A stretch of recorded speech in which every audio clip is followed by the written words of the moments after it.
মসজিদে নববীতে একদিন সাহাবীদের সামনে নসিহত করতেছেন। আমার সাহাবায়ে কেরাম, হাসরের ময়দানে সবচেয়ে গরীব কোন লোকটি হবে তোমরা কি বলতে পারো? সাহাবায়ে কেরাম বললেন, ইয়া রাসূলুল্লাহ, আপনি বলুন। আল্লাহর রাসূল বলেন যে একটা ব্যক্তি দুনিয়ার জিন্দেগিতে থাকা অবস্থায় 5 ওয়াক্ত নামাজ পড়তো, হজ করতো, রোজা রাখতো, রমজান মাস দান খায়রাত করতো, কিন্তু মানুষকে কষ্ট দিত। মানুষ তার অসহ্য যন্ত্রণায় মানুষ বড় অশান্তিতে থাকতো, মানুষের হক মেরে খাইত। যেই ব্যক্তিটা নেকির বিশাল স্তূপ নিয়ে হাসরের ময়দানে দাঁড়াবে, নেকির বিশাল পাহাড় নিয়ে হাসরের ময়দানে দাঁড়াবে, আল্লাহ তাআলা ইনসাফের আদালত কায়েম করবেন। সেদিন আল্লাহ তাআলা ইনসাফের আদালত কায়েম করবেন, কারো প্রতি জুলুম করা হবে না। আল্লাহ তাআলা বলেন, ওয়াত্তাকু ইয়াওমান তুরজাউনা ফীহি ইলাল্লাহ সুম্মা তুওয়াফা কুল্লু নাফসিম মা কাসাবাত ওয়া হুম লা ইউযলামুন। ওই দিনকে ভয় করো যেই দিন তোমাদের প্রত্যেককে ফিরিয়ে নেওয়া যা হবে। ওই দিনকে ভয় করো যেদিন তোমাদের প্রত্যেককে তোমাদের কর্মফলের প্রতিদান দেওয়া হবে, কাহারও প্রতি জুলুম করা হবে না। ওই দিন আল্লাহ তাআলা ইনসাফের আদালত কায়েম করবেন, বিচার কার্য শুরু হবে।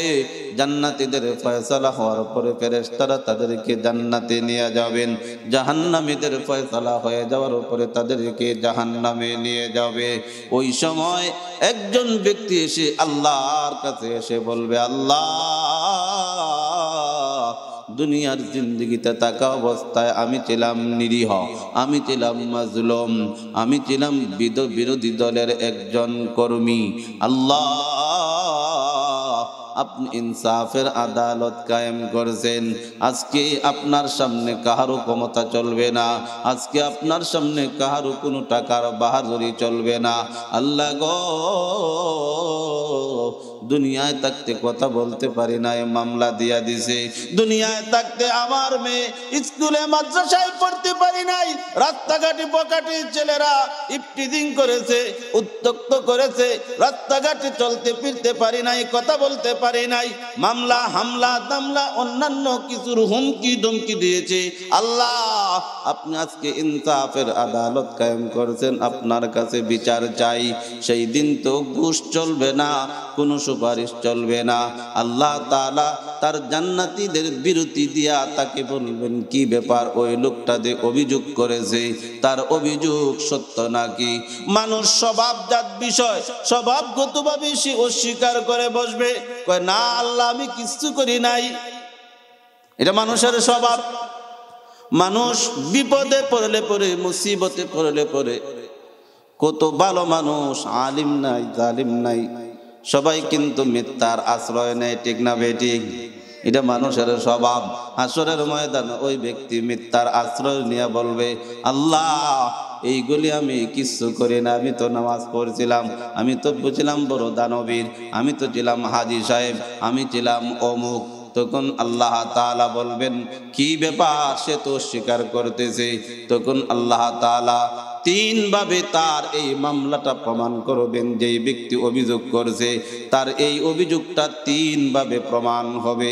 1 নাম্বার, কিরামান কাতিবিন ইয়ালামুনা মা তাফআলুন। আমাদের প্রত্যেকেরই কাদের মধ্যে সম্মানিত ফেরেশতারা আছেন। বান্দা যখন যেই কাজ করতেছে ওটা লিপিবদ্ধ করতেছে, কিন্তু ওই জায়গায় লিপিবদ্ধ করতে গিয়ে আল্লাহ তাআলা কত বড় ইহসান করেছেন। বান্দা যখন নেক কাজ করে তখন ডান কাদের ফেরেশতা সাথে সাথে নেকটা সওয়াবটা তারা আমল নামায় লিখে ফেলেন। সুবহানাল্লাহ। বান্দা নেক কাজ করতে পারে নাই, শুধু নিয়ত করেছে, নিয়ত করার সাথে সাথে আল্লাহ একটা নেকি আমল নামায় দিয়া দেন। সুবহানাল্লাহ। অনেকে এখানে বসছেন, পকেটে টাকা নাই, মাদ্রাসার জন্য চাওয়া হয়েছে, এখন দিবেন কোত্থেকে? নিয়ত করছেন নিয়ত করার সাথে সাথে আপনার আমল নামায় ওই টাকা দান করার সওয়াব লিখে ফেলেন। সুবহানাল্লাহ। এটা আল্লাহ তাআলার ইহসান। কিন্তু বান্দা যখন গুনাহ করে তখন বাম কাদের ফেরেশতা লেখে না, অপেক্ষা করে কোন সময় বান্দা তওবা করবে। তওবা করার সুযোগ দেন। সারা দিন যায়, সারা দিন যাওয়ার উপরে যখন বান্দা অনুশোচনা করে না, তওবা করে না, অথচ নবীজি বলেছেন বান্দা গুনাহ করবে। এমন হইতে পারে না মানুষ গুনাহ করে তাকে কেমনে গুনাহ করবে? যার যার করে কান্না করে আল্লাহর কাছে কান্নাকাটি করিয়া যার যার করে অশ্রু ফেলে আল্লাহকে বলবে, মালিক আমার অদৃশ্যে দেখি না, চোখে দেখি না, শয়তান আমার উপর গালিব, শয়তানের প্ররোচনায় গুনাহ করে ফেলেছি, মালিক আমাকে আপনি ক্ষমা করে দেন। এই কথা বলতে দিদি আল্লাহ তার গুনাহ মাফ করিয়া দেন। কিন্তু সারাদিন অপেক্ষা করার পর তখন বান্দার অনুশোচনা হয় না, বান্দা তওবা করে না, তখন অপেক্ষা করার পর বাম কাদের ফেরেশতা ডান কাদের ফেরেশতার অনুমতি নিয়া তখন বান্দার এই গুনাহটা লিখেন, লিপিবদ্ধ করেন। ওই হাসরের ময়দানে ওই ফেরেশতার লিখিত আমল নামাটা পেশ করে দিবে। 3 নম্বরে মানুষ যেই জায়গায় গুনাহ করে ওই জায়গায় সাক্ষী দিবে, ইয়াউমা ইযিন তুহাদ্দিসু আখবারাহা বিআন্না রাব্বাকা আওহালাহা।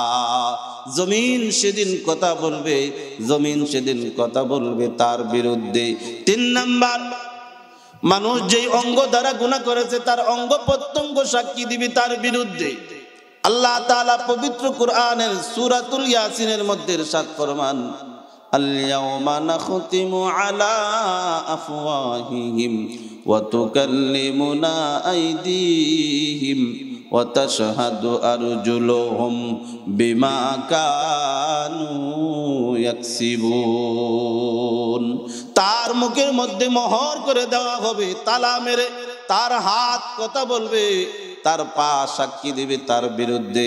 এই 3 ভাবে যখন তার গুনাহটা প্রমাণ হয়ে যাবে, 2 নম্বরে আল্লাহ তাআলা বলবেন, কেন তুই পাপ করেছিলে বল।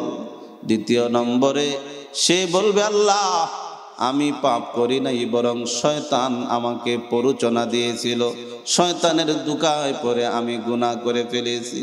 আল্লাহ তাআলা শয়তানকে জিজ্ঞাসা করবেন, কিরে শয়তান তুই আমার বান্দাকে কেন পাপ করাইছিলে, কেন অপরাধ করাইছিলে? শয়তান বলবে, আল্লাহ আমি তো তাকে গারে ধরে করাই নাই, জোর করে করাই নাই, আমি শুধু কুমন্ত্রণা দিয়েছি। কেন সে এই কুমন্ত্রণা গ্রহণ করলো? আল্লাহ তাআলা বলবেন, যেই শয়তানের কুমন্ত্রণা গ্রহণ করে তুমি পাপ করছো, দুনিয়ার জিন্দেগিতে সুযোগ ছিল তওবা করার, সাখরাত আসার আগ পর্যন্ত যদি আমার কাছে তওবা করতে আমি তোমার তওবা কবুল করতাম। তোমার এই সুযোগটা তুমি কাজে লাগাও নাই। যেই শয়তানের প্ররোচনায় পড়ে তুমি গুনাহ করেছো, ওই শয়তান এবং তুমি দুজন জাহান্নামে চলিয়া যাও। এরপরে আল্লাহ 3য়বার জিজ্ঞাসা করবেন, কেন পাপ করছিলে বল। এবার কোনো তার জবাব আসবে না, মুখ বন্ধ, কোনো উত্তর নাই।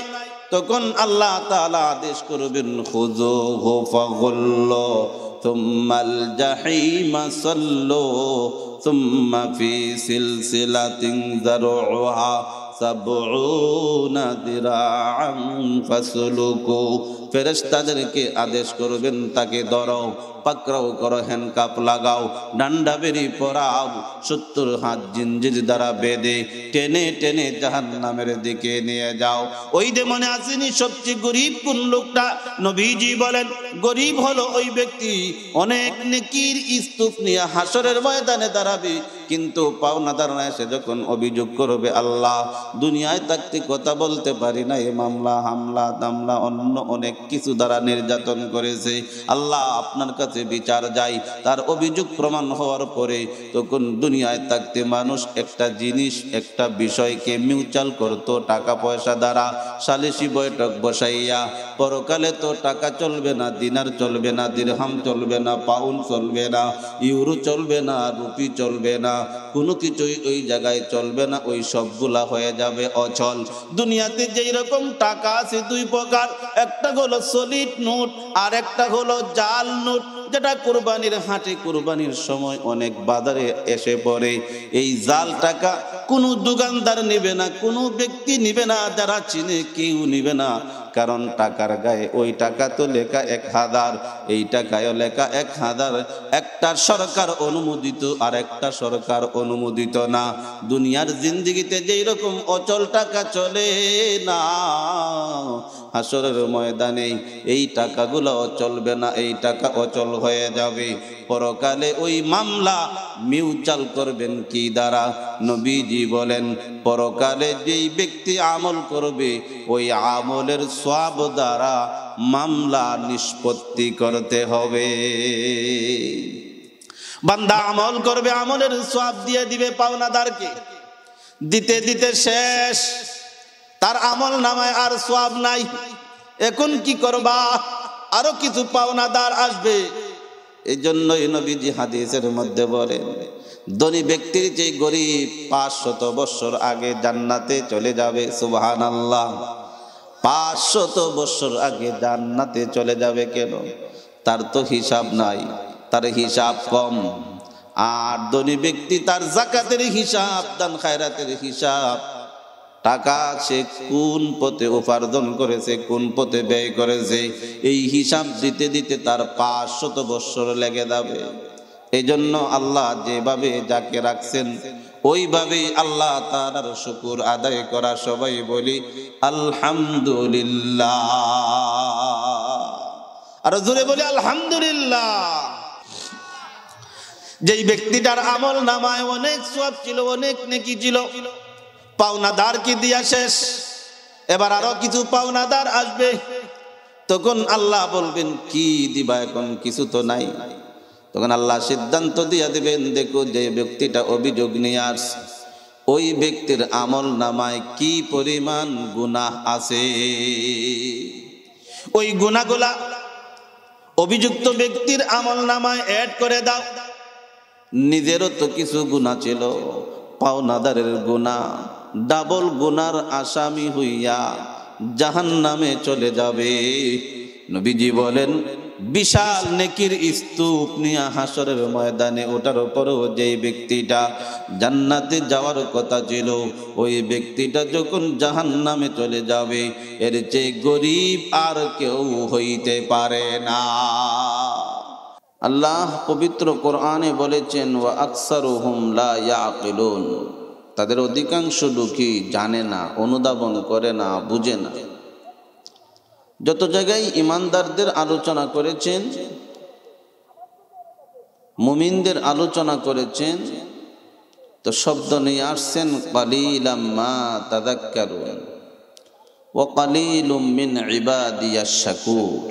অল্প সংখ্যক লোকই আল্লাহর শুকরিয়া জ্ঞাপন করে, অল্প সংখ্যক লোকই উপদেশ গ্রহণ করে। এজন্য আপনার বাজার থেকে যখন ঢাকা যাবেন ভিআইপি গাড়ি, ফার্স্ট ক্লাস যাত্রীর সংখ্যা খুব কমই হয়, ঠিক না বেটি?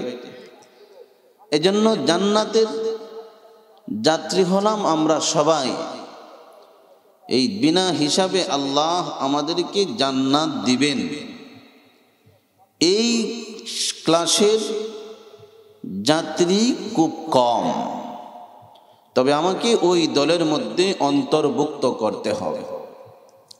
আজকে সমাজে বিভিন্নভাবে বিভিন্ন পদ্ধতিতে প্রতিযোগিতা চলছে। কেউ করে টাকার দ্বারা গর্ব, কেউ বিল্ডিং বানাইয়া প্রতিযোগিতা করে, কেউ জায়গা রেখে প্রতিযোগিতা করে। কার চেয়ে দোকান কার কটা বেশি হবে, বিল্ডিং কার থেকে কোনটা সুন্দর হবে, গাড়ি কার চেয়ে কোনটা দামি হবে, ভিআইপি হবে, জমি কার চেয়ে বেশি কার হবে, এরকমভাবে টাকা কার বেশি হবে, এই নিয়ে মানুষ গর্ব করে। আর এটাকেই মানুষ সফলতা মনে করে। অথচ সফলতা এটা নয়, এটা হলো দুনিয়া। সফলতা কি?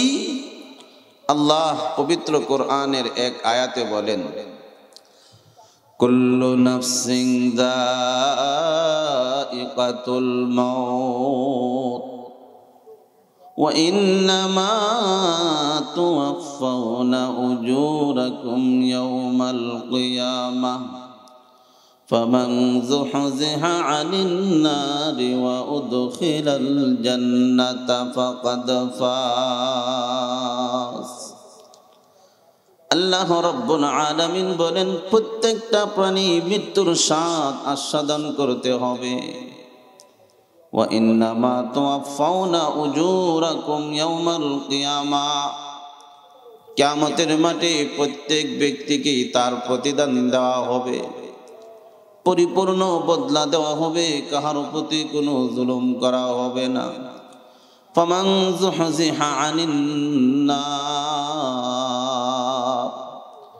যে ব্যক্তি নিজেকে জাহান্নামের আগুন থেকে বাঁচাইতে পারলো, ওয়া উদখিলাল জান্নাতা ফাকাদ ফাজ, আর নিজেকে জান্নাতের উপযুক্ত করতে পারলো, সেই প্রকৃত সফলকাম। নবীজি হাদিসের মধ্যে ইরশাদ ফরমান, আল কাইয়িসু মান দানা নাফসাহু ওয়া আমিলা লিমা বা'দাল মাউত ওয়াল আজিজু মান আতবা'a নাফসাহু ওয়া হাওয়াহা তামান্না আলাল্লাহ।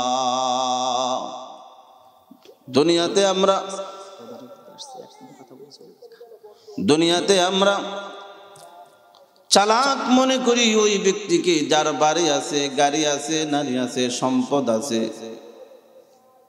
আসল চালাক হলো ওই ব্যক্তি যে নিজেকে নিয়ে ভাবে, নিজেকে নিয়ে চিন্তা করে, নিজেকে নিয়ে একটু ভাবে। আজকে সমাজে অনেক মানুষ আছে অন্যকে নিয়ে ভাবে, অনেক মানুষ আছে অন্যকে নিয়ে ভাবে, কিন্তু নিজেকে নিয়ে বাবার লোকের বড় অভাব। ঠিক না বেঠিক? মানুষ নিজেকে নিয়ে বাবার সময় তার নাই। বাবা সন্তানের জন্য ভাবে, একজন ঘরের কর্তা স্বামী তার পরিবারের জন্য ভাবে, বড় ভাই তার ছোট ভাইয়ের জন্য ভাবে। এরকম ভাবে দলের নেতা যিনি কর্মীদের জন্য ভাবে,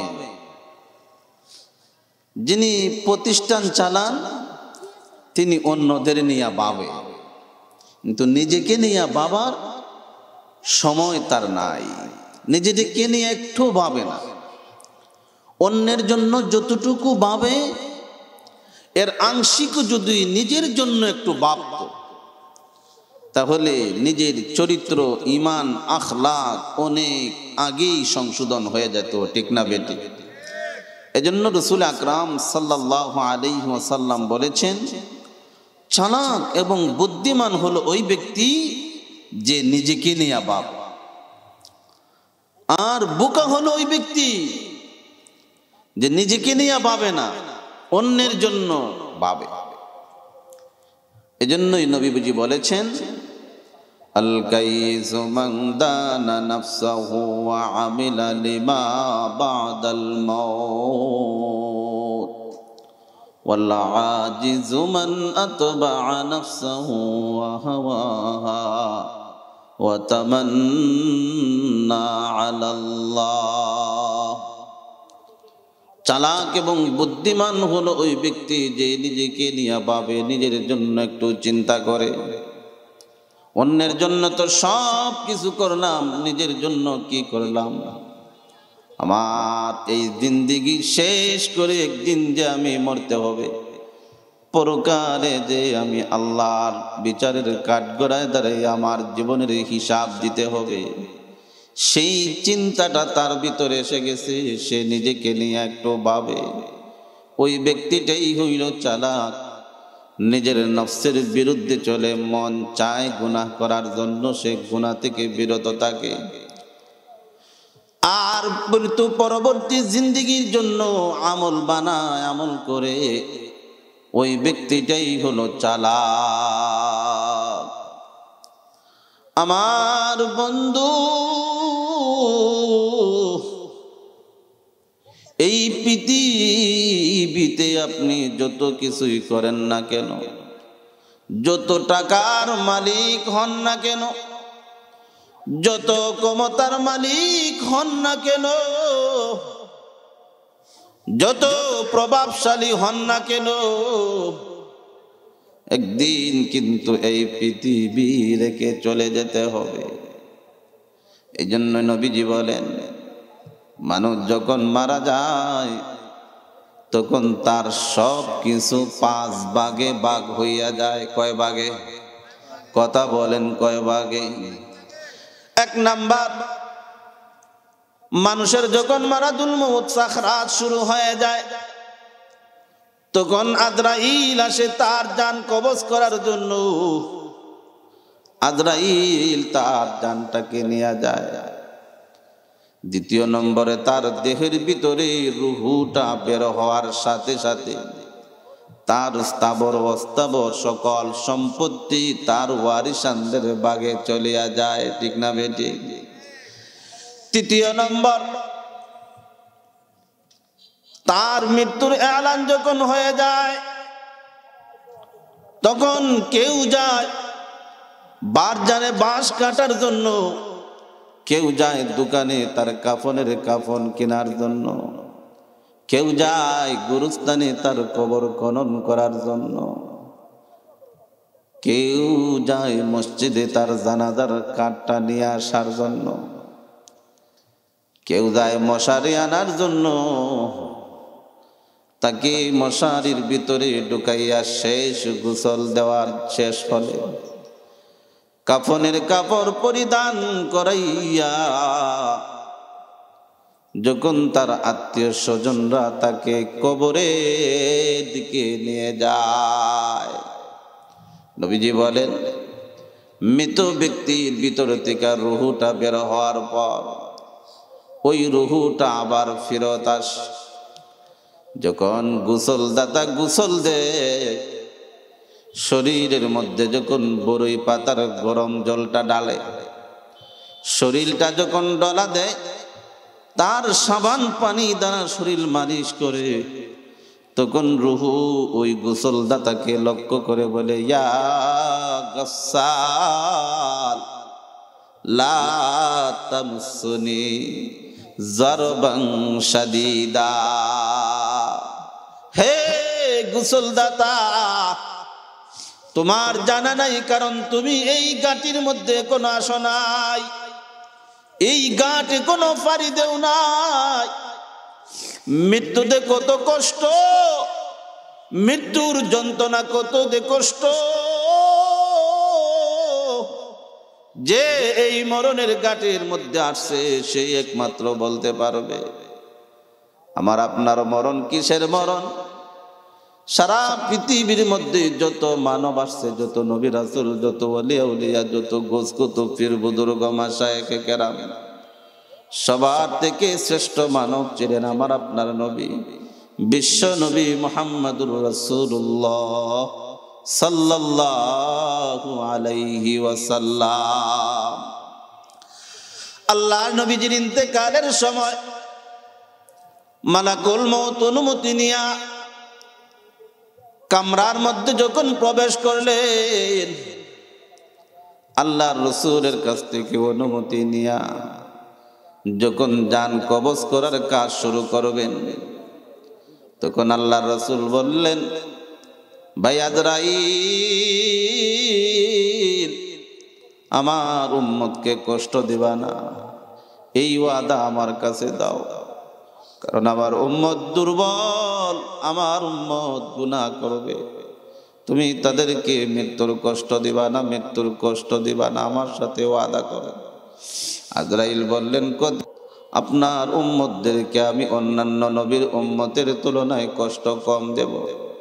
তারপরে নবীজির সিনার মধ্যে মালাকুল মউত হাতটা রাখলেন। আল্লাহর নবীজি কয়, ভাই আজরাইল, মৃত্যু দেওয়া তো কষ্ট আমি নবীর জানা ছিল না, এত কষ্ট যে মরণ জানা নাই আমার। নবী বলেন আমার মনে হয় উহুদ পাহাড়টা আমার বুকের উপর তুমি রেখে দিয়েছে, তো ভারী লাগতাছে। মালাকুল মউত বলেন ইয়া রাসূলুল্লাহ, হযরতে আদম থেকে নিয়ে এই পর্যন্ত যত মানুষের জান কবজ করেছি, কাহারও জান কবজ এত হালকা ভাবে এত সহজ ভাবে আমি করি নাই। আপনার রূহটা যেভাবে আমি সহজ ভাবে এত হালকা ভাবে কবজ করতেছি। এই জন্যই মৃত ব্যক্তির রূহ ফিরে এসে বলে ইয়া গাসাল লা তামুসুনি জরবান শাদীদা, সাবধান আমার শরীরে বেশি করে জোরে আমার শরীরে চাপ দিও না, কারণ মালাকুল মউতের এই মৃত্যু যন্ত্রণা আমার শরীরটাকে জাজরা করে ফেলেছে। এমন অঙ্গ প্রত্যঙ্গে এখনো পর্যন্ত ব্যথা অনুভব করতেছি। তারপরে যখন ওই মৃত ব্যক্তিকে গোরস্থানের দিকে নিয়ে যাওয়া হয়, ওই ব্যক্তিটাকে কবরস্থ করার পর দাফনের শেষ যখন আত্মীয় স্বজন তার সন্তানরা যখন তাকে রেখে চলে আসে, তখন সর্বপ্রথম তার শরীর থেকে এক ধরনের দুর্গন্ধ বের হয়। পোকামাকড়ে সে তার শরীরের গোশতগুলা খেয়ে ফেলে। তাহলে তার ৩ নম্বর ভাগও চলিয়া গেল, রুহু নিয়ে গেল মালাকুল মউত, স্থাবর অস্থাবর সকল সম্পত্তি নিয়ে গেল তার ওয়ারিসানরা। ৩ নম্বরে তার গোশতগুলা খেয়ে ফেলল পোকামাকড়। ৪র্থ নম্বরে বয়সের তারতম্যে ওই লোকটার হাড্ডিটাও একদিন মাটিতে খেয়ে ফেলে। ঠিক না বেঠিক? এই জন্যই কবর প্রতিদিন মানুষকে লক্ষ্য করে বলে আলা ইয়া সাকিনাল কসরিল মুআল্লা সাতুদফানু আন করিবিন ফিত তুরাবি লাহু মালাকুই ইউনাদি কুল্লা ইয়াউমিন লিদুলিল মাউতি ওয়া বুনুলিল খরাবি কলিলু উমরিনা ফি দার দুনিয়া ওয়া মারজাউনা ইলা বাইতিত তুরাবি। কবর প্রতিদিন মানুষকে লক্ষ্য করে বলে ইয়া সাকিনাল কসরিল মুআল্লা, হে উঁচু বিল্ডিং এ অবস্থানকারী, অচিরেই তোমাকে কবরস্থ করা হবে। তোমার কি এই খবর আছে নাকি? হে উন্নত মানের ফলফট আহরণকারী, তুমি যে এইগুলিকে তোমার শরীরটাকে মোটা দাদা বানাইতেছো, কবরে রাখার পরে সর্বপ্রথম তোমার দেহের এই গোশতগুলা পোকামাকড়ে খেয়ে ফেলবে। হে উন্নত মানের কাপড় পরিধানকারী, তুমি মারা যাওয়ার পর তোমার দেহের মধ্যে কাফনের কাপড় লাগবে, এই কথা কি তুমি একবার ভেবে দেখছো নাকি? এই বলে কবর প্রতিদিন মানুষকে আহ্বান করে। আল্লাহর নবী জীবনের ৫ম নম্বরে মানুষের একটা জিনিস বাকি থাকে, সেটা হলো মানুষের আমাল। দুনিয়ার জিন্দগিতে থাকা অবস্থায় যেই আমালগুলা করছে, নেক কাজ করছে, সওয়াবের কাজ করছে, ওই সওয়াবের সবগুলিও এই নেক কাজগুলিও পাওনাদাররা নিয়ে যাবে। কিভাবে? নবীজি বলেন মসজিদে নববীতে একদিন সাহাবীদের সামনে নসিহত করতেছেন, আমার সাহাবায়ে কেরাম, হাসরের ময়দানে সবচেয়ে গরীব কোন লোকটি হবে তোমরা কি বলতে পারো? সাহাবায়ে কেরাম বললেন ইয়া রাসূলুল্লাহ, আপনি বলুন। আল্লাহর রাসূল বলেন যে একটা ব্যক্তি দুনিয়ার জিন্দেগিতে থাকা অবস্থায় 5 ওয়াক্ত নামাজ পড়তো, হজ করতো, রোজা রাখতো, রমজান মাস দান খায়রাত করতো, কিন্তু মানুষকে কষ্ট দিত। মানুষ তার অসহ্য যন্ত্রণায় মানুষ বড় অশান্তিতে থাকতো, মানুষের হক মেরে খাইত। যেই ব্যক্তিটা নেকির বিশাল স্তূপ নিয়ে হাসরের ময়দানে দাঁড়াবে, নেকির বিশাল পাহাড় নিয়ে হাসরের ময়দানে দাঁড়াবে, আল্লাহ তাআলা ইনসাফের আদালত কায়েম করবেন। সেদিন আল্লাহ তাআলা ইনসাফের আদালত কায়েম করবেন, কারো প্রতি জুলুম করা হবে না। আল্লাহ তাআলা বলেন, ওয়াত্তাকু ইয়াওমান তুরজাউনা ফীহি ইলাল্লাহ সুম্মা তুওয়াফা কুল্লু নাফসিম মা কাসাবাত ওয়া হুম লা ইউযলামুন। ওই দিনকে ভয় করো যেই দিন তোমাদের প্রত্যেককে ফিরিয়ে নেওয়া যা হবে। ওই দিনকে ভয় করো যেদিন তোমাদের প্রত্যেককে তোমাদের কর্মফলের প্রতিদান দেওয়া হবে, কাহারও প্রতি জুলুম করা হবে না। ওই দিন আল্লাহ তাআলা ইনসাফের আদালত কায়েম করবেন, বিচার কার্য শুরু হবে। জান্নাতীদের ফয়সালা হওয়ার পরে ফেরেশতারা তাদেরকে জান্নাতে নিয়ে যাবেন, জাহান্নামীদের ফয়সালা হয়ে যাওয়ার পরে তাদেরকে জাহান্নামে নিয়ে যাবে। ওই সময় একজন ব্যক্তি এসে আল্লাহর কাছে এসে বলবে, আল্লাহ, দুনিয়ার জিন্দেগিতে থাকা অবস্থায় আমি ছিলাম নিরীহ, আমি ছিলাম মাজলুম, আমি ছিলাম বিরোধী দলের একজন কর্মী। আল্লাহ,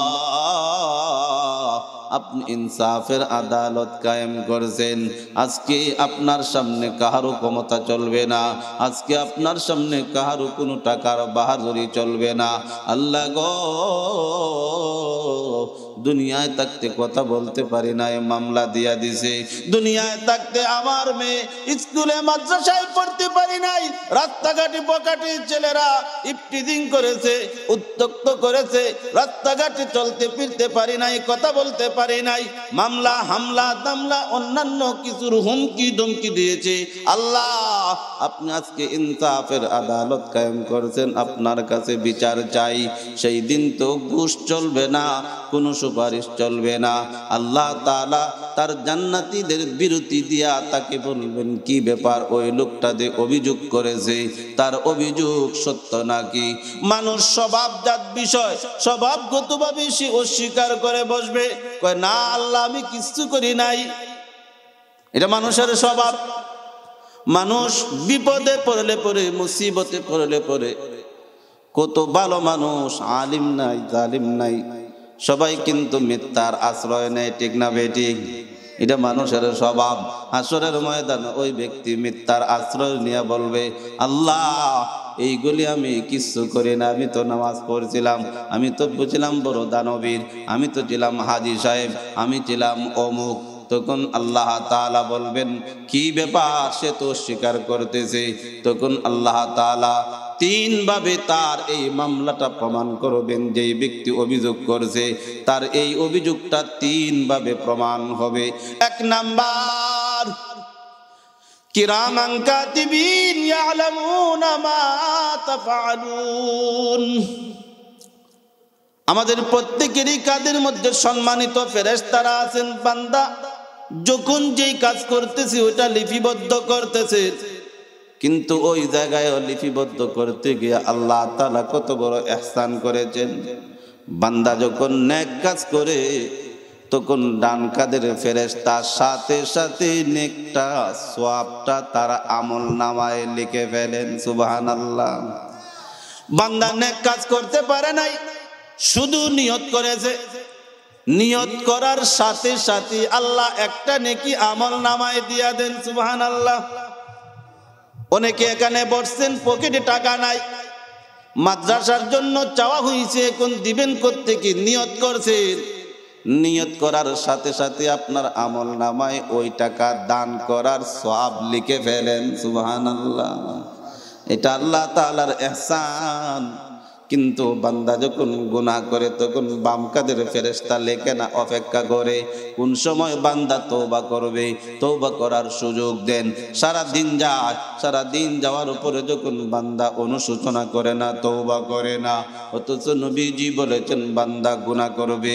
এমন হইতে পারে না মানুষ গুনাহ করে তাকে কেমনে গুনাহ করবে, জার জার করে কান্না করে আল্লাহর কাছে কান্নাকাটি করিয়া দাঁড় দাঁড় করে অশ্রু ফেলে আল্লাহকে বলবে, মালিক আমার অদৃশ্যে দেখি না, চোখে দেখি না, শয়তান আমার উপর গালিব, শয়তানের প্ররোচনায় গুনাহ করে ফেলেছি, মালিক আমাকে আপনি ক্ষমা করে দেন। এই কথা বলতে দিলি আল্লাহ তার গুনাহ মাফ করিয়া দেন। কিন্তু সারাদিন অপেক্ষা করার পর তখন বান্দার অনুশোচনা হয় না, বান্দা তওবা করে না। তখন অপেক্ষা করার পর বাম কাদের ফেরেশতা ডান কাদের ফেরেশতার অনুমতি নিয়া তখন বান্দার এই গুনাহটা লিখেন, লিপিবদ্ধ করেন। ওই হাসরের ময়দানে ওই ফেরেশতার লিখিত আমল নামাটা পেশ করে দিবে। 3 নম্বরে মানুষ যেই জায়গায় গুনাহ করে ওই জায়গায় সাক্ষী দিবে, ইয়াউমা ইযিন তুহাদ্দিসু আখবারাহা বিআন্না রাব্বাকা আওহালাহা। জমিন সেদিন কথা বলবে, জমিন সেদিন কথা বলবে তার বিরুদ্ধে। 3 নাম্বার, মানুষ যেই অঙ্গ দ্বারা গুনাহ করেছে তার অঙ্গ প্রত্যঙ্গ সাক্ষী দিবে তার বিরুদ্ধে। আল্লাহ তাআলা পবিত্র কুরআনের সূরাতুল ইয়াসিনের মধ্যে ইরশাদ ফরমান, আল-ইয়াওমা নাখতিমু আলা আফওয়াহিহিম ওয়া তুকাল্লিমুনা আইদিহিম ওয়া তাশহাদু আরজুলুহুম বিমা কানু ইয়াকসিবুন। তার মুখের মধ্যে মোহর করে দেওয়া হবে, তালা মেরে। তার হাত কথা বলবে, তার পা সাক্ষী দিবে তার বিরুদ্ধে। এই 3 ভাবে যখন তার গুনাহটা প্রমাণ হয়ে যাবে, 2 নম্বরে আল্লাহ তাআলা বলবেন, কেন তুই পাপ করেছিলে বল। 2 নম্বরে সে বলবে, আল্লাহ আমি পাপ করি নাই, বরং শয়তান আমাকে প্ররোচনা দিয়েছিল, শয়তানের দুকায় পড়ে আমি গুনাহ করে ফেলেছি। আল্লাহ তাআলা শয়তানকে জিজ্ঞাসা করবেন, কিরে শয়তান তুই আমার বান্দাকে কেন পাপ করাইছিলে, কেন অপরাধ করাইছিলে? শয়তান বলবে, আল্লাহ আমি তো তাকে গাড়ে ধরে করাই নাই, জোর করে করাই নাই, আমি শুধু প্রমন্ত্রণা দিয়েছি। কেন সে এই প্রমন্ত্রণা গ্রহণ করলো? আল্লাহ তাআলা বলবেন, যেই শয়তানের কুমন্ত্রণা গ্রহণ করে তুমি পাপ করছো, দুনিয়ার জিন্দেগিতে সুযোগ ছিল তওবা করার, সাখরাত আসার আগ পর্যন্ত যদি আমার কাছে তওবা করতে আমি তোমার তওবা কবুল করতাম। তোমার এই সুযোগটা তুমি কাজে লাগাও নাই। যেই শয়তানের প্ররোচনায় পড়ে তুমি গুনাহ করেছো, ওই শয়তান এবং তুমি দুজন জাহান্নামে চলিয়া যাও। এরপরে আল্লাহ 3য়বার জিজ্ঞাসা করবেন, কেন পাপ করছিলে বল। এবার কোনো তার জবাব আসবে না, মুখ বন্ধ, কোনো উত্তর নাই।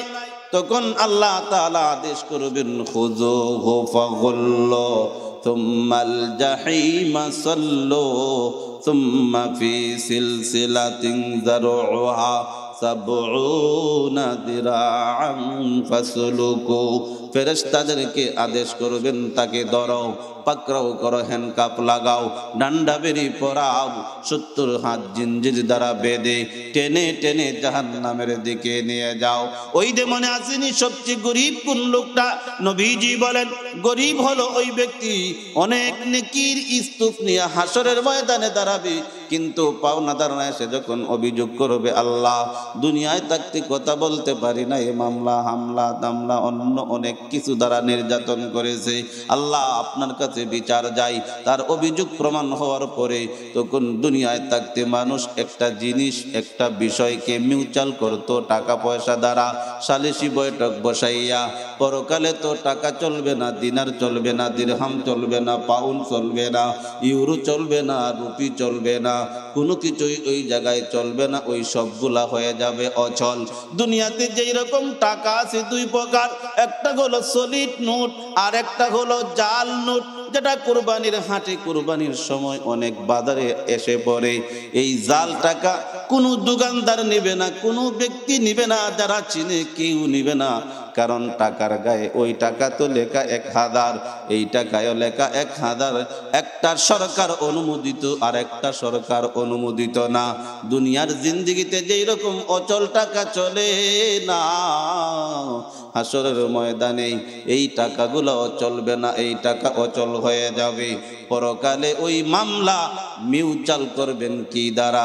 নবীজি বলেন পরকালে যেই ব্যক্তি আমল করবে ওই আমলের সওয়াব দ্বারা মামলা নিষ্পত্তি করতে হবে। বান্দা আমল করবে, আমলের সওয়াব দিয়ে দিবে পাওনাদারকে, দিতে দিতে শেষ, তার আমল নামায় আর সওয়াব নাই। এখন কি করবা? আরো কিছু পাওনাদার আসবে। এই জন্যই নবীজি হাদিসের মধ্যে বলেন ধনী ব্যক্তির চেয়ে গরিব 500 বছর আগে জান্নাতে চলে যাবে। সুবহানাল্লাহ। 500 বছর আগে জান্নাতে চলে যাবে কেন? তার তো হিসাব নাই, তার হিসাব কম। আর ধনী ব্যক্তি তার যাকাতের হিসাব, দান খায়রাতের হিসাব, টাকা সে কোন পথে উপার্জন করেছে, কোন পথে ব্যয় করেছে, এই হিসাব দিতে দিতে তার 500 বছর লেগে যাবে। এই জন্য আল্লাহ যেভাবে যাকে রাখছেন ওইভাবেই আল্লাহ তাআলার শুকর আদায় করা। সবাই বলি আলহামদুলিল্লাহ। আর জোরে বলি আলহামদুলিল্লাহ।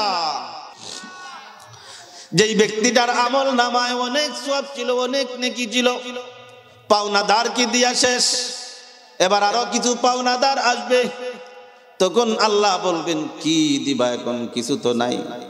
তখন আল্লাহ সিদ্ধান্ত দিয়া দিবেন, দেখো যে ব্যক্তিটা অভিযোগ নিয়ে আসছে ওই ব্যক্তির আমল নামায় কি পরিমাণ গুনাহ আছে, ওই গুনাহগুলা অভিযুক্ত ব্যক্তির আমল নামায় অ্যাড করে দাও। নিজেরও তো কিছু গুনাহ ছিল, পাওনাদারের গুনাহ, ডাবল গুনার আসামি হইয়া জাহান্নামে চলে যাবে। নবীজি বলেন বিশাল নেকির স্তূপ নিয়ে হাসরের ময়দানে ওঠার পরেও যেই ব্যক্তিটা জান্নাতে যাওয়ার কথা ছিল ওই ব্যক্তিটা যখন জাহান্নামে চলে যাবে, এর চেয়ে গরিব আর কেউ হইতে পারে না। এই জন্য দুনিয়ার জিন্দেগিতে যেই আমলটা করব ওই আমলটা যেন পিওর হয়, ওই আমলটা যেন সলিড হয়, ওই আমলটা যেন ইখলাস পূর্ণ হয়। আমি যেই আমলটা করতেছি একমাত্র আল্লাহকে রাজি খুশি করার জন্য, পরকালে যেন আমার ওই জিনিসটা নাজাতের উসিলা হইয়া যায়। সবাই বলে আমিন। এখন পরকালে কি থাকবে? আল্লাহর নবীজি হাদিসের মধ্যে ইরশাদ করেন ইযা মাতাল ইনসানু ইনকাতা আনহু আমালুহু ইল্লা মিন সালাসাতিন ইল্লা মিন সাদকাতিন জারিয়া আও ইলমিন ইউনতাফাউ বিহি আও ওয়ালাদিন সালিহিন ইয়াদউ লাহু। নবীজি বলেন মানুষ যখন মারা যায় তখন তার সব সম্পর্ক চিহ্ন হইয়া যায়। ইযা মাতাল ইনসানু ইনকাতা আনহু আমালুহু ইল্লা মিন সাদকাতিন জারিয়া আও ইলমিন ইউনতাফাউ বিহি আও ওয়ালাদিন সালিহিন ইয়াদউ লাহু। মানুষ যখন মারা যায় তার দেহ থেকে যখন প্রাণ পাখিটা বের হইয়া যায় তখন তার সকল আমলের দরওয়াজা ক্লোজ হইয়া যায়, বন্ধ হইয়া যায়। 3টা মাধ্যম এমন আছে, এই 3টা মাধ্যমে মানুষ মারা যাওয়ার পর তার ওই অ্যাকাউন্টে তার আমল নামায় সওয়াব পৌঁছতে থাকে। সুবহানাল্লাহ। 1 নাম্বার ইল্লা মিন সাদাকাতিন জারিয়া, এমন কোন সদকায়ে জারিয়ার কাজ করে গেল, একটা মাদ্রাসা স্থাপন করলো, একটা মসজিদ নির্মাণ করলো, একটা রাস্তা জনকল্যাণার্থে একটা রাস্তা নির্মাণ করলো, একটা সেতু নির্মাণ করলো, জনকল্যাণার্থে একটা ভালো কাজ করলো। ওই জিনিসটার স্থায়িত্ব কাল যতদিন, এতদিন পর্যন্ত তারা আমল নামায় এই সওয়াবটা পৌঁছতে থাকবে। সুবহানাল্লাহ। এখন স্থায়িত্বকালটা দেখেন, একটা মাদ্রাসা যখন প্রতিষ্ঠিত হবে, ওই মাদ্রাসা থেকে একজন আলেম বের হবে, একজন হাফিজ কোরআন বের হবে। ওই হাফিজ কোরআন বের হওয়ার পরে ওনার থেকে আরেকজন তৈরি হবে, ওর থেকে আরেকজন তৈরি হবে। এইভাবে তৈরি হইতে হইতে হইতে হইতে কিয়ামত পর্যন্ত থাকবে। আপনার 10টা টাকা ওই মাদ্রাসায় দান করার কারণে একজন আল্লাহওয়ালা যদি হইয়া যায়, একজন নেককার বান্দা বান্দি যদি তৈরি হইয়া যায়, তখন ওই আপনার এই দানটাই সফলতা নিয়ে আসবে। আপনি চলে যাবেন, মারা যাওয়ার পর আপনার আমল নামায় এর সওয়াব পৌঁছতে থাকবে। সুবহানাল্লাহ। এজন্য সদকায়ে জারিয়া করব। এমন একটা প্রতিষ্ঠান, যেই প্রতিষ্ঠানটা চলমান, এর থেকে দ্বীনি কাজের ফায়দা হয়, দ্বীনি ইলম চর্চা হয়। আজকে এই পৃথিবীর মধ্যে হাজারো হাজারো লক্ষ লক্ষ নবী রাসূলগণ, লক্ষ লক্ষ ওলিয়া উলিয়া পীর বুজুর্গ মাশায়েখে কেরাম, তাদের প্রত্যেকের মা ভালো ছিলেন, তাদের প্রত্যেকেরই মায়ের গর্ভ ভালো ছিল। কারণ গাছ ভালো, ফল ভালো, গাভী ভালো, তার বাচ্চা ভালো, গাভী ভালো, তার দুধ ভালো হয়, মা ভালো হয়, তার সন্তান ভালো হয়। এই জন্য এই সমস্ত বুজুর্গ, এই সমস্ত ভালো লোক পয়দা হয় ওই সমস্ত মায়েদের পেট থেকে। মায়েদের পেটটা যদি ঠিক থাকে, ওই গোডাউনটা, ফ্যাক্টরিটা যদি ঠিক থাকে, তাহলে সব ঠিক, ঠিক না বেঠিক? এজন্য আমাদের মা বোনরা যদি ঠিক হইয়া যায়, এখন ঠিক হওয়ার পদ্ধতিটা কি? স্কুলে পড়লে হবে নাকি, কলেজে পড়লে হবে নাকি, ভার্সিটিতে পড়লে হবে নাকি, এইরকম ভাবে বিভিন্ন ইউনিভার্সিটিতে পড়লে হবে নাকি? কয় না না, ওই জায়গায় তো দিন শিখবে দূরের কথা, ওই জায়গায় তো বদ্দিনী তৈরি হয়, বদ্দিনী শিক্ষা দেওয়া হয়। কয় এই ফ্যাক্টরিটা ঠিক হবে একমাত্র মাদ্রাসায়, মহিলা মাদ্রাসায়। যেই মেয়েটা, ছোট্ট একটা মেয়ে যখন মানুষের চোখের মধ্যে পড়িয়া যায়, দৃষ্টিতে আসিয়া যায়, তখনই ওই মেয়েটা বোরকা পরা শুরু করে দেয়, ওই মেয়েটা পর্দার ভিতরে ঢুকিয়া যায়। যেই লোকটাকে পরপুরুষ দেখলো না, যেই মহিলাটাকে পরপুরুষ দেখলো না, সে যদি আল্লাহর বিধান মতে চলে, রসুলের তরিকা মতো চলে, ওই মহিলাটার পেট থেকে যেই সন্তানটা বের হবে, ওই সন্তানটা আল্লাহওয়ালা হই বের হবে। ঠিক না বেটি? ইতিহাস তাই প্রমাণ করে যে যেই বড় বড় বুজুর্গ, ওলিয়া উলিয়া, গোস কুতুব, পীর বুজুর্গ, মাশায়েখে কেরাম, তাদের আম্মারা ভালো ছিলেন, তাদের মারা ভালো ছিলেন। যদি ভালো নাই হইতেন, তাহলে তারা এত বড় হইতেন না। এই জন্য আমার এই কন্যাটা, আমার ছোট্ট বোনটা মাদ্রাসায় পড়াইয়া তাকে আগে হালাল হারাম, পর্দা পুশিদা এইগুলি শিক্ষা দিব। এটা হলো সদকায়ে জারিয়া। 2 নাম্বার, আও ইলমিন ইউনতাফাউ বিহি, এমন কোন কিতাব সে লিখে গেল, উপকারী ইলম, উপকারী কিতাব, যেই কিতাবটা পাঠকরা, দর্শকরা পড়ে ওই কিতাব থেকে উপকৃত হয়। যেই কিতাবটা পাঠ করিয়া দর্শক উপকৃত হয়, দিনই একটা কিতাব লিখে গেল, যেটার থেকে পাঠক উপকৃত হয়। ওই কিতাব লিখে গেলে পরে যতদিন পর্যন্ত এটা মানুষের মধ্যে চর্চা থাকবে, মানুষ মারা যায়, মারা যাওয়ার পর তার আমল নামায় এর সওয়াব পৌঁছতে থাকে। সুবহানাল্লাহ। 3 নাম্বার, নবীজি বলেন, আও ইলমি ইউনতাফাউ বিহি আও ওয়ালাদিন সালিহিন ইয়াদউ লাহু, এমন কোন নেককার সন্তান সে রেখে গেছে, এমন কোন নেককার সন্তান, যেই নেককার সন্তানটা তার জন্য দোয়া করবে। এখানে শুধু সন্তানের কথা বলা হয় নাই, বলেছেন নেককার সন্তান।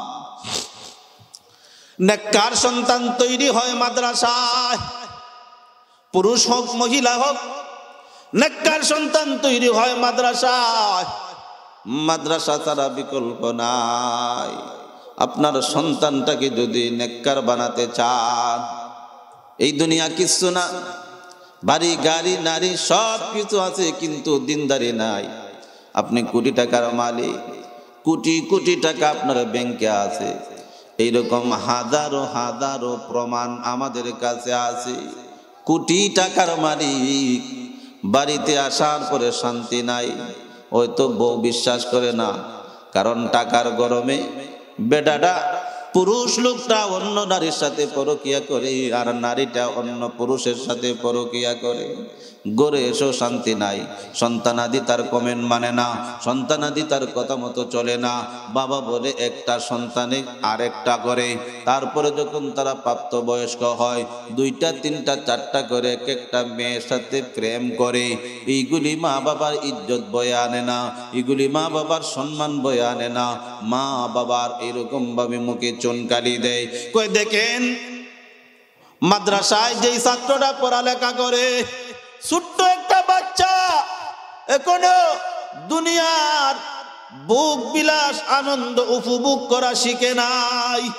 মাদ্রাসায় ওই সন্তানটা যখন ভর্তি হয়, ওই সন্তানকে যখন হুজুর প্রথম সবক দেন, আউযু বিল্লাহি মিনাশ শাইতানির রাজিম, বিসমিল্লাহির রহমানির রহিম, আলহামদুলিল্লাহি রাব্বিল আলামিন, আর রহমানির রহিম, মালিকি ইয়াউমিদ্দিন, ইয়্যাকা না'বুদু ওয়া ইয়্যাকা নাস্তাঈন, ইহদিনাস সিরাতাল মুস্তাকিম, সিরাতাল লাযীনা আন'আমতা আলাইহিম গায়রিল মাগদুবি আলাইহিম ওয়ালাদ-দাল্লিন, আমিন।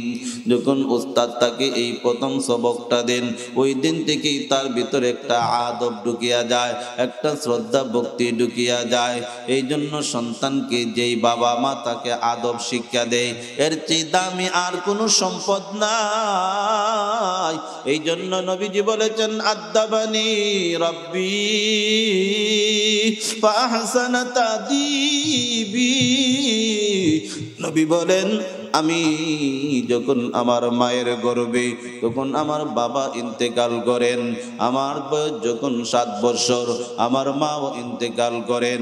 তারপরে আমার 8ম বৎসরে আমার দাদাও মারা যান, রইলেন বাকি চাচা আবু তালেব।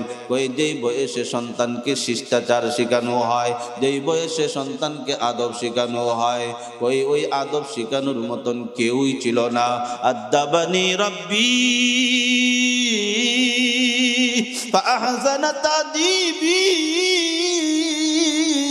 আমার রব, আমার আল্লাহ আমাকে আদব শিখাইছেন। সুবহানাল্লাহ। সন্তানকে আদব শিখানোর মতন দামি কোনো সম্পদ নাই।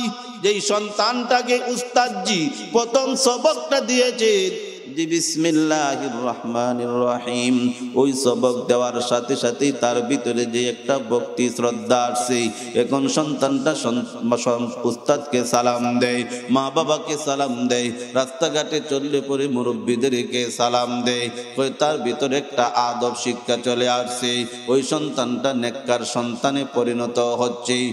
ওই সন্তানের ভিতরে যেই ভক্তি শ্রদ্ধা চলে আসে, যেই মেয়েটা মাদ্রাসায় পড়া শুরু করে দিয়েছে, ওর ভিতরে একটা শ্রদ্ধা ভক্তি, মুরব্বীদেরকে কিভাবে মানতে হবে, মা বাবার কথা কিভাবে মানতে হবে, ওই জিনিসটা তার মধ্যে আস্তে আস্তে এসে যায়। শুধু কি তাই, এটা তো দুনিয়াবি উপকার, যে সন্তানকে মাদ্রাসায় দিলে পরে দ্বীনি খেদমতের পাশাপাশি মা বাবার চেহারার মধ্যে কোনোদিন চুনকালি পড়বে না। পরকালীন কি লাভ? তাফসীরে কাবীরের মধ্যে উল্লেখ করেন যে এক সন্তান, তার মা ছোট্টবেলায় মারা যায়, ছোট্টবেলায় তার বাবা মারা যায়। বাবা মারা যাওয়ার পর ওই বাবাকে যখন কবরস্থ করা হইল, কবরে চলে যাওয়ার পর ওই বাবার সমবয়সী এক বন্ধু স্বপ্নে দেখলো তার বাবার কবরের মধ্যে আযাব হইতেছে, কঠিন আযাব।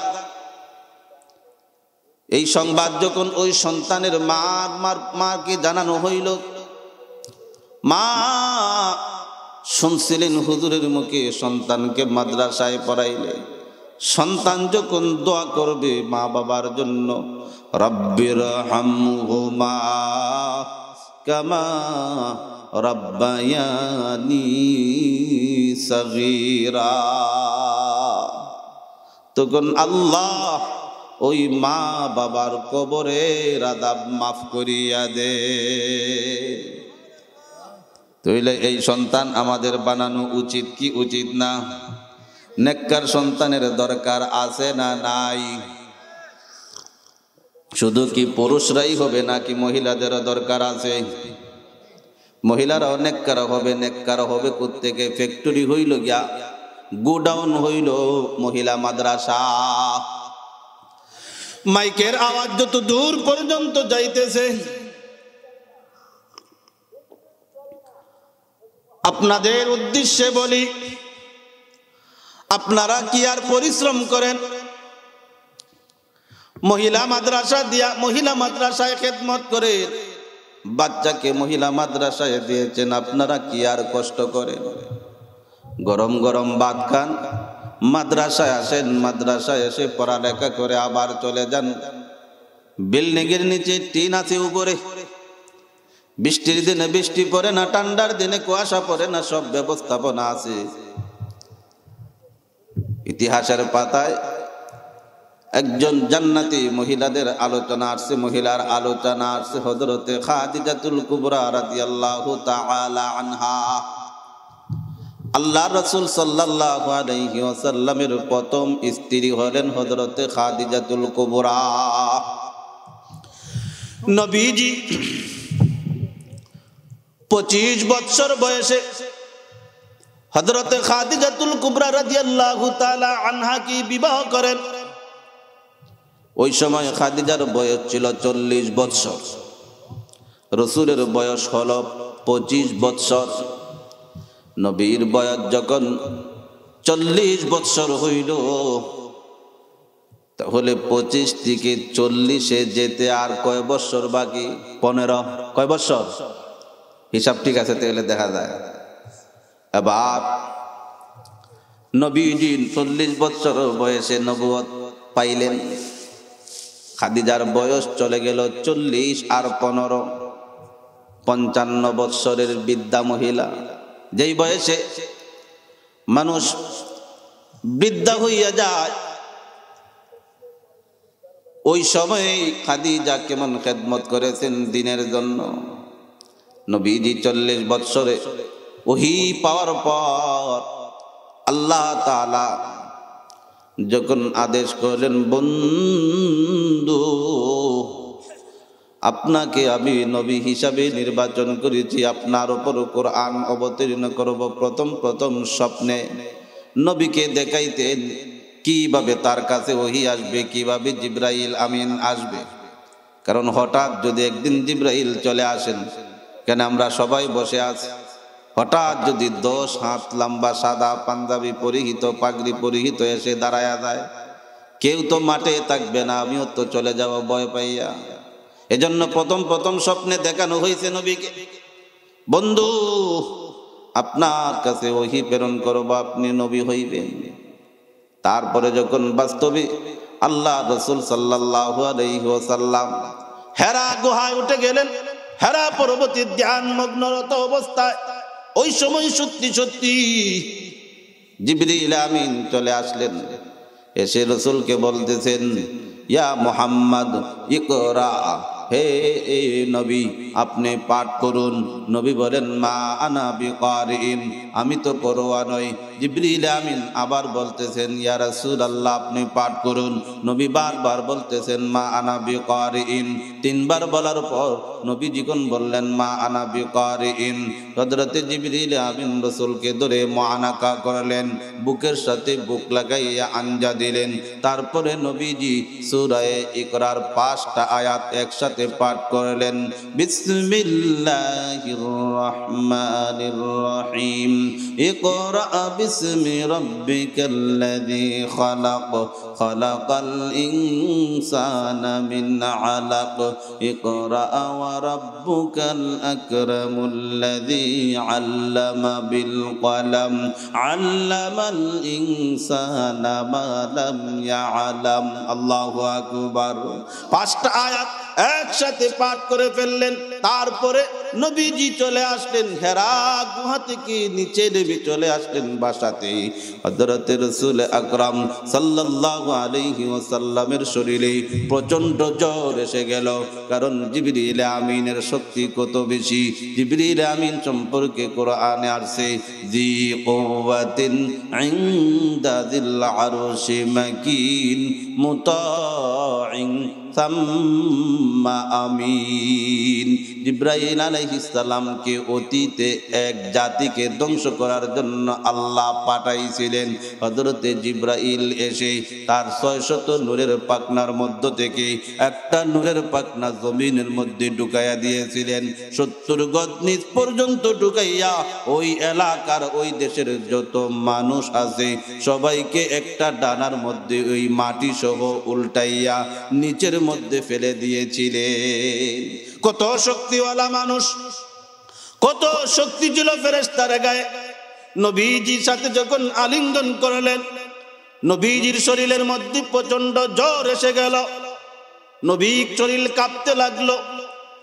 বাসায় চলে আসলেন, এসে বললেন খাদিজাকে জাম্মিলুনি জাম্মিলুনি, ও প্রাণের স্ত্রী আমাকে কম্বল দাও।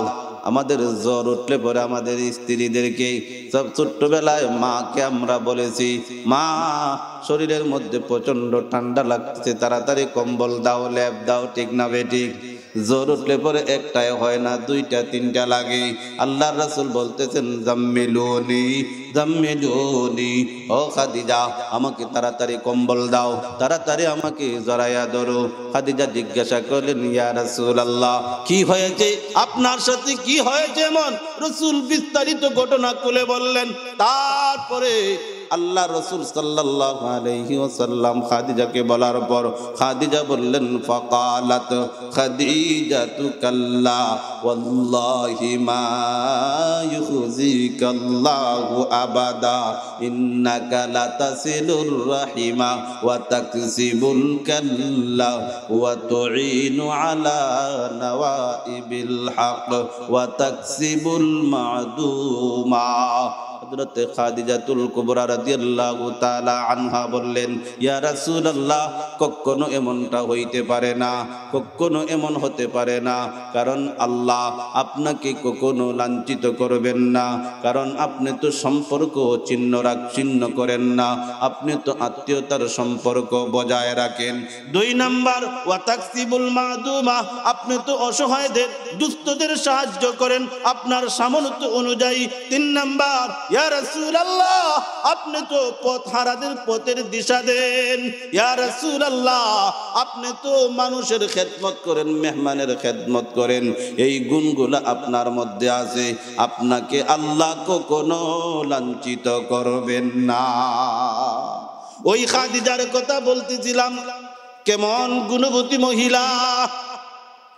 ওই হেরা গুহায় যারা হজ করেছেন গিয়েছেন, যেখানে নবীজি ধ্যান করতেন, ওই জায়গায় সবার পক্ষে যাওয়া সম্ভব হয় না, এত উপরে। আর খাদিজার বয়স 55-র উপরে হয়ে গেছে। নবীজি ওই হেরা গুহার মধ্যে তিনি ধ্যানমগ্ন ছিলেন, ধ্যানে ছিলেন। ওই সময় খাদিজা তার প্রাণের স্বামীর জন্য 3 বেলা খাবার পাকাইয়া ওই উঁচু পাহাড়ের উপর উঠে স্বামীর জন্য খাবার নিয়ে যাইতে। কত কষ্ট করেছেন হযরত খাদিজাতুল কুবরা রাদিয়াল্লাহু তাআলা আনহা। আল্লাহ তাআলা খুশি হয়ে গেছে, কারণ আল্লাহর হাবিব এই পৃথিবীতে যত মানুষ এসেছিলেন সবচেয়ে দামি এবং মহব্বতের লোক ছিলেন আল্লাহর হাবিব। আল্লাহর কাছে সারা পৃথিবীর মানুষের চেয়ে শ্রেষ্ঠ মানুষ সবার চেয়ে দামি মানুষ, সবার চেয়ে প্রিয় একজন ব্যক্তি বিশ্বনবী মুহাম্মদ সাল্লাল্লাহু আলাইহি ওয়াসাল্লাম। ওনার সেবা যিনি করতেছেন, আল্লাহ তাআলা খুশি হইয়া তাকে একটা পুরস্কার দিলেন। কয় হযরতে খাদিজা নাস্তার গাট্টিটা হাতে নিয়ে যখন বৃদ্ধা মহিলা উপরের দিকে উঠতেছেন রাসূলের জন্য, তখন জিবরিল আমিনকে পাঠায়া দিলেন। জিবরাইল আমিন এসে আল্লাহর রাসূলকে বললেন, ইয়া রাসূলুল্লাহ, আপনার ওই যে স্ত্রী আসতেছে খাদিজাতুল কুবরা রাদিয়াল্লাহু তাআলা আনহা, ওই খাদিজাকে আল্লাহ তাআলা আল্লাহর পক্ষ থেকে সালাম জানাইছে। এটা কি কম কথা? রাসূলের পক্ষে কত একটা ভাগ্যবান খাদিজাতুল কুবরা রাদিয়াল্লাহু তাআলা আনহা। স্বয়ং আল্লাহ তাআলা তাকে দুনিয়ায় থাকতেই সালাম পৌঁছাইছে।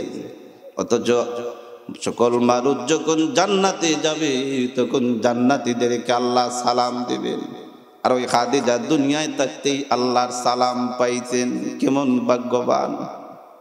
ওই খাদিজার ইন্তেকালের সময় নবীজির কাছে আবদার করলেন, ইয়া রাসূলুল্লাহ, যদি আপনার আগে আমি মারা যাই, আপনার আগে আমি যদি ইন্তেকাল করি, ইয়া রাসূলুল্লাহ, আপনার কাছে আমার একটা আবদার, আমার ইন্তেকালের পর আপনি নিজে আমার গোসল দিবেন, নিজে কাফন দাফন করাইয়া জানাজা আদায় করার পর নিজ হাতে আমাকে কবরস্থ করবেন। ইয়া রাসূলুল্লাহ, আপনার কাছে তো আমি কোনো কিছু চাই নাই, কারণ হযরতে খাদিজা একজন ধনাঢ্য পরিবারের লোক ছিলেন, ধনাঢ্য মহিলা ছিলেন। ইতিহাসে পাওয়া যায় 40 কেজি স্বর্ণের মালিক ছিলেন হযরতে খাদিজা। সুবহানাল্লাহ। ইসলাম গ্রহণ করার পর হযরতে খাদিজা তার স্থাবর অস্থাবর সকল সম্পত্তি রাসূলের জন্য ব্যয় করে দিয়েছে। কেমন মহিলা ছিলেন! ওই খাদিজা বলতেছেন, ইয়া রাসূলুল্লাহ, জীবনে কোনো কিছু আপনার কাছে চাই নাই, বরং দিয়েছি, কারণ আমার দিতে ভালো লাগতো, দান করতে আমার ভালো লাগতো। এটা এক ধরনের মানুষের স্বভাব, এক ধরনের মানুষের রুচি। দান করলে ভালো লাগে, মানুষকে আপ্যায়ন করলে ভালো লাগে, মানুষের পিছনে খরচ করলে এটা ভালো লাগে। আর যারা অরিজিনাল কৃপণ, ওরা শুধু খাইতে চায়, মানুষকে জীবনও 1 টাকা খাওয়ায় না। ঠিক না বেঠিক? হযরতে খাদিজাতুল কুবরা রাদিয়াল্লাহু তাআলা আনহা বললেন, ইয়া রাসূলুল্লাহ, জীবনে কোনো কিছু চাই নাই আপনার কাছে, শুধু আপনার তরে আমার সব কিছু বিলিয়ে দিয়েছি। আপনার কাছে টাকা চাই নাই, পয়সা চাই নাই, সোনা চাই নাই, গয়না চাই নাই, দালান কোঠা চাই নাই, নিজের চাহিদা পূরণের জন্য আপনার কাছে কোনোদিন আবদার করি নাই। ইয়া রাসূলুল্লাহ, আমার যখন ইন্তেকাল হয়ে যাবে তখন আপনার ব্যবহৃত একটা জামা আমার কাফনে আপনি দিয়া দিবে। আল্লাহর রাসূল বললেন, খাদিজা এটা কি বলো? অবশ্যই, তুমি তো আমার কাছে কোনো কিছু চাও নাই, আমার একটা জামা তোমার কাফনের কাপড়ে দিয়া দিব, এটা কি বড় কোনো কথা? তারপরে খাদিজা বললেন, ইয়া রাসূলুল্লাহ, নিজ হাতে আমাকে কবরের মধ্যে রাখবেন। এবার রাসূল বলেন, খাদিজা, আমার জামা দিলে কি হবে, লাভটা কি? খাদিজা বললেন, ইয়া রাসূলুল্লাহ, আমার দৃঢ় বিশ্বাস আপনার শরীরে যেই জামাটা লাগছে, ওই জামাটা যদি আমার কাফনের কাপড়ের মধ্যে থাকে, কবর আমাকে চাপ দিবে না। নবীজি বলেন, খাদিজা, চিন্তার কোনো কারণ নাই, চিন্তা করিও না, কারণ তোমার সতীনদেরকে গিয়া তুমি সালাম জানাইবা। সতীনাবারকে, খাদিজা হলো প্রথম স্ত্রী, তাহলে ওনার সতীনাবারকে। এই কথার ব্যাখ্যায় লেখেন মুফাসসিরিনে কেরাম, আল্লাহ তাআলা এই পৃথিবীতে যত মানুষ সৃষ্টি করেছেন, প্রত্যেক মানুষ যদি ইমানদার হয়, জান্নাতে যাওয়ার পরে তার ওই স্ত্রীকে আল্লাহ তাআলা তার সঙ্গী হিসাবে দান করবেন। কিন্তু যেই স্বামী জান্নাতি কিন্তু তার স্ত্রী হলো জাহান্নামী, যেই স্বামী জাহান্নামী তার স্ত্রী হলো জান্নাতি, উল্টা পাল্টা। ওই ক্ষেত্রে কি হবে? পৃথিবীতে এমন একজন মহিলা যার স্বামী ছিল না, কোরআনে আসছে সূরাত মারিয়াম নামে, আল্লাহ ওই মহিলার নামে একটা সূরা অবতীর্ণ করেছেন, সূরা মারিয়াম। হযরতে মারিয়ামের ঘরে হয়েছিলেন হযরতে ঈসা পয়গম্বর। হযরতে মারিয়াম কি আল্লাহ তাআলা জান্নাতে বিশ্ব নবীর সাথে বিবাহ দিয়া দিবেন। 2 নম্বরের নারী বিবি আসিয়া। আসিয়ার স্বামী ছিল ফেরাউন। ফেরাউনের এই অতিষ্ঠ যন্ত্রণায় যখন এই ঈমান নিয়া এই পৃথিবী থেকে চলে যাবেন, তখন আসিয়া আল্লাহর কাছে দোয়া করেছিলেন, রাব্বি বিনিলি ইনদাকা বাইতান ফিল জান্নাহ ওয়া নাজ্জিনি মিন ফিরআউনা ওয়া আমালিহি ওয়া নাজ্জিনি মিনাল কওমিল যালিমিন। আল্লাহ তাআলা তার দোয়া কবুল করেছেন। আর আল্লাহ তাআলা পরকালে আমাদের নবী মুহাম্মদ সাল্লাল্লাহু আলাইহি ওয়াসাল্লামের সাথে তার বিবাহ দিয়া দিবে। এই জন্য নবী খাদিজাকে বললেন, খাদিজা তোমার সতীনদেরকে সালাম দিবা। তাহলে মারিয়াম, যেই মারিয়ামের নামে পবিত্র কোরআনে সূরা নাজিল হয়েছে, আর আসিয়া ঈমান নিয়া জান্নাতের ফটো দেখতে দেখতে, জান্নাতের বালাখানার ছবি দেখতে দেখতে এই পৃথিবী থেকে বিদায় নিয়েছেন। ওই সমস্ত নারীদেরকে আল্লাহ জান্নাতে দিয়া দিছেন। সুতরাং খাদিজা যদি সালাম দিতে হয় তাহলে জান্নাতে গেলে পরেই সালাম দেওয়া সম্ভব, ঠিক না বেটি? তাহলে ওই মহিলা কত কষ্ট করেছেন দিনের জন্য। আল্লাহর নবীজির উপরে কোরআন অবতীর্ণ হচ্ছে, পবিত্রতে ওহির সূচনাকালে ওই মহিলা এত কষ্ট করেছেন, তাহলে আমরা কেন পারবো না? এই জন্যই নবীজি বলেছেন যে সন্তানকে মানুষের মতন মানুষ বানাও। নেককার সন্তান তৈরি হয় মাদ্রাসায়, নেককার সন্তান তৈরি হয় মাদ্রাসায়। মাদ্রাসা ছাড়া বিকল্প নাই, হোক পুরুষ মাদ্রাসা হোক মহিলা মাদ্রাসা। মহিলা মাদ্রাসায় একজন আল্লাহ একজন বান্দি যদি আল্লাহ কবুল করিয়া নেন, ওই গর্ভ থেকে যদি একজন লোক পয়দা হইয়া যায়, ওই পেটটা যদি ভালো হয়, এই গুডাউনটা যদি ভালো হয়, তাহলে একজন নেককার সন্তান যদি হইয়া যায়। এমন তো হইতে পারে আপনাদের বৃহত্তর ফরিদপুরি শামসুল হক ফরিদপুরি রহমতুল্লাহি আলাইহি একজন মাত্র ব্যক্তি, ইনি তো আর আকাশ থেকে আসেন নাই, ইনি তো একজন মায়ের গর্ভেরই সন্তান ছিলেন। আজকে যার উসিলা করে সারা পৃথিবীতে, সারা বাংলাদেশে এক নামে শামসুল হক ফরিদপুরি নামে চিনে, আপনাদের ওই মাদ্রাসা থেকে যদি একটা সন্তান আল্লাহ কবুল করে নেন, একটা সন্তান যদি নেককার হইয়া যায়, হতে পারে আপনাদের এই গ্রামটা উজালা হয়ে যাবে।